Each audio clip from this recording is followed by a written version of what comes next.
हाथ जोड़कर सभी 17 लाख कानूनी व्यवस्थाओं को शत नमन। आज हम चर्चा करेंगे आदरणीय सर्वोच्च न्यायालय, आदरणीय उच्च न्यायालय, तमाम आदरणीय district and session courts, metropolitan magistrate, public prosecutors, court staff, protection officers सभी और दिल्ली सरकार, केंद्र सरकार और भारत सरकार की सरकारों से आज मेरी हाथ जोड़ के गुजारिश है कि कानूनी अधिवक्ताओं का अधिकारों का हमेशा उल्लंघन रहा है, जिनका आज़ादी से पहले और आज़ादी से आज तक हर सरकार के अंदर पूरा एक खास रोल रहता है और भागीदारी रहती है। राज्यसभा, लोकसभा सब जगह इनकी भागीदारी हर एक पार्टी से ही जुड़े हुए, तब भी इनकी आवाज़ दबाई जाती है। इनको आज तक कोई आवाज़ की समस्या इनकी सॉल्व नहीं होती। मेरी जानकारी में कितने कानूनी अधिवक्ता, खासतौर से रोहिणी कोर्ट बार एसोसिएशन से जुड़े हुए ऐसे कितने कानूनी अधिवक्ता, कितने एग्जाम्पल हैं जो आवाज़ के लिए परेशान हैं। आज इतनी बढ़ती महंगाई के अंदर सरकार हर तरह की सुविधाएं लेकर आ रही है, लेकिन कई इन लोगों की अवहेलना हो रही है जो 135 करोड़ लोगों को इंसाफ दिलवाते हैं। बहुत समस्या का सामना कर रहा है, हर जगह जल्दी से इनको मकान नहीं मिल पाता और किराया बहुत ज़्यादा है। मैं चाहता हूँ कि जहाँ दिल्ली की सरकारें आज ये बात चलाती हैं कि सब्सिडी दे रही हैं, केंद्र सरकार की तरफ से भी कई तरह की आवास की योजना है, मैं चाहता हूँ कि रोहिणी कोर्ट परिसर के 3 किलोमीटर के 5 किलोमीटर के एरिया में बहुत सारी ज़मीनें पड़ी हैं। 2 किलोमीटर के डिस्टेंस के ऊपर ये एपीजे स्कूल के सामने इतनी ज़मीनें कम से कम 7-8 करोड़ हैं जो करोड़ों अरबों रुपए की बिकने की योजना बनाई जा रही है। दिल्ली सरकार के या कौन सी सरकार, केंद्र सरकार, मुझे नहीं पता किसके अंडर में आकर कौन बेचना चाह रहा है। मैं चाहता हूं कि इन वकीलों को इनका इंसाफ मिले। वहाँ पे अगर आज 2 साल के अंदर अगर सरकार अगर घोषणा कर दे 3 साल के अंदर तो वो बन जाएगी। आपने ये देखा कि बिल्कुल मधुबन चौक के ऊपर जहाँ मेट्रो स्टेशन मधुबन चौक का एक्सटेंशन होकर मॉल बन रहा है, उससे जरा सा आगे विकास मॉल बन रहा है। अगर ये जगह अगर किसी तरीके से सरकार कानूनी अधिवक्ताओं के चैम्बर के लिए या उनकी फैमिली के आवास के लिए कर देती तो एक तो इनको जहाँ सुरक्षा मिलती। आज आप देखो कि दिल्ली पुलिस के अंदर पुलिस वालों की कितनी सारी कॉलोनियाँ बनी हुई हैं, पुलिस कॉलोनीज। पुलिस के लिए अलग से एक प्रोडक्ट, अगर एक पुलिस वाले के खिलाफ कंप्लेंट आएगी, पहले उसके लिए उसका खुद का ही विभाग जांच करेगा, अप्रूवल देगा, 57 सीआरपीसी में 140 जीपीए, बहुत लंबी प्रक्रिया के बाद कोई उसके खिलाफ एफआईआर होगी, फिर उसके लिए एक लंबा समय उठा के देखो कि बहुत दिल्ली पुलिस का डिपार्टमेंट पूरा अपने 85,000 पुलिस अधिकारियों के लिए खड़ा हुआ है, उनके जो आला कमिश्नर हैं, गृह मंत्रालय। लेकिन लॉ मिनिस्ट्री जो है वो कानूनी अधिवक्ताओं के लिए या दिल्ली सरकार का जो होम डिपार्टमेंट है वहाँ वो कहीं अनदेखी कर जाता है कि वो ये देखे कि ये कानूनी अधिवक्ता जो कि इस देश के आज जितने भी टॉप जितने जज हैं, जस्टिस हैं, इनको भगवान का रूप दिया जाता है। आप ये देखो कि ये सब कभी ना कभी लॉ स्टूडेंट थे, कभी ना कभी एडवोकेट्स थे और उसके बाद ये जज बने या पब्लिक प्रोसिक्यूटर्स बने, सेशन जज बने या जस्टिस बने।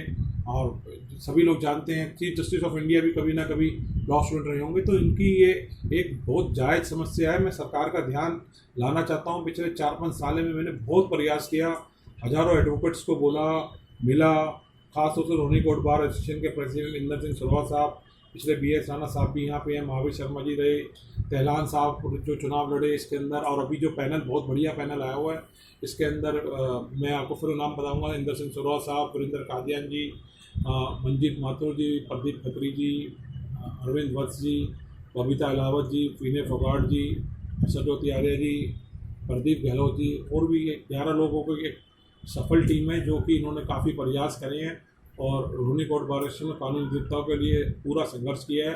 प्रीवियस लोग भी संघर्ष करते रहे हैं, जो लोग इनके और भी इनके साथी हैं वो भी संघर्ष करते रहते हैं जो सत्ता में पद के ऊपर नहीं है।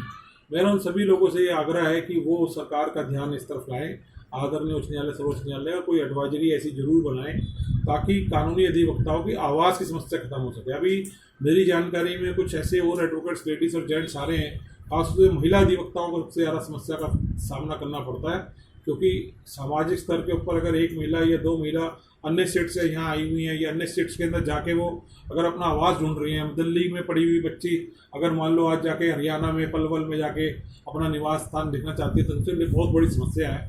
तो यहाँ कुछ सोचना चाहिए।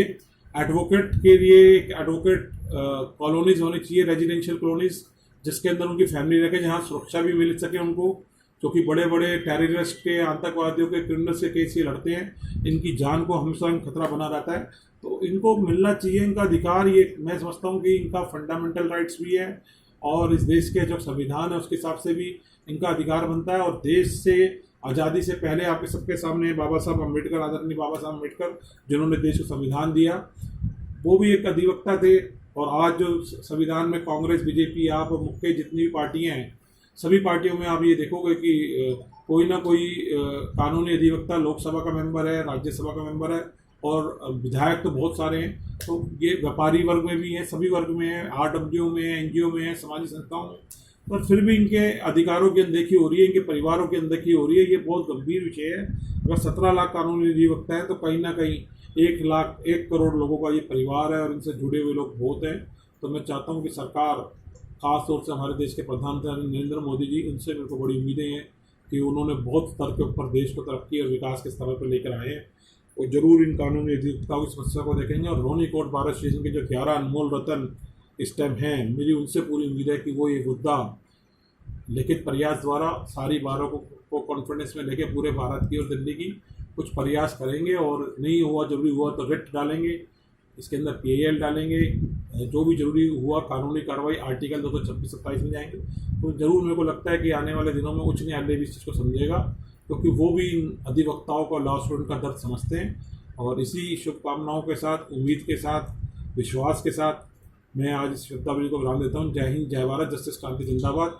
मेरे कानूनी अधिवक्ताएं, कल ये मैं जरूर ये सोचूंगा, जो 135 करोड़ लोगों को इंसाफ दिलाने के लिए 24 घंटे कार्यरत रहते हैं। जिस तरह से 24 घंटे पुलिस कार्यरत रहती है, इसी तरह 24 घंटे एक कानूनी अधिवक्ता बिगर सैलरी कार्यरत रहता है।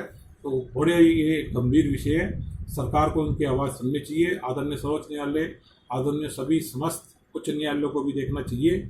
मैं तो ये कहूँगा कि जहाँ तक जितनी दिल्ली के डिस्ट्रिक्ट एंड सेक्शन जजेस हैं, उनको भी ये आवाज़ अपने स्तर के ऊपर, अपने माध्यम द्वारा, लिखित प्रयास द्वारा ये समस्या सभी बार्स को लिखित तौर पे संबंधित उच्च न्यायालय को और हमारे देश की सबसे बड़ी अदालत सर्वोच्च न्यायालय को ही भेजना चाहिए। इसी सूत्र, जय हिंद, जय भारत, जस्टिस क्रांति जिंदाबाद।